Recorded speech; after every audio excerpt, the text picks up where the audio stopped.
Basket number 11, number 12. Ayan, basket number 12. Ito naman po ang lime mint oral spray. Ever snow to sa house. Ever snow to. Mabango to if ever na bad breathing ka. Pwede nyo itong spray nyo lang na parang siyang, parang kayo kumakain ng, alam mo yung mga asin guys, kasi nabibili lang dyan na tagpapayo. Yan. Pag in-squeeze nyo sa dyan, na parang siyang candy, may lasa siya. Tapos, masarap naman. Tapos, ang amenity, bumabalo ka sa tanggal ng mga bababahong amoy dyan sa pangangain.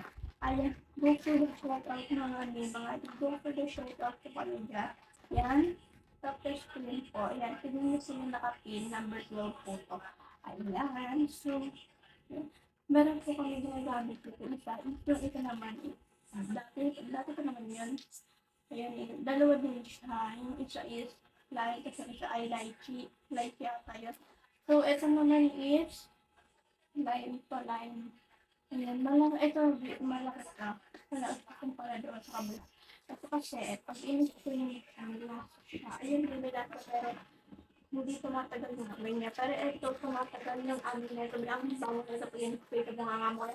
Go for the shirt of the check out the check out na po. So, ayan, whitening shirt na naman kay Pure Secret. At nourish the skin, lighten skin tone. If ever na makapit ka, dark skin ka, pwede ka kainin dahil ilang araw, ilang years, kahit gamitin mo to, mamumuti ka at mamumuti ka talaga. Ano pa na, kaya check out na kapamahal yung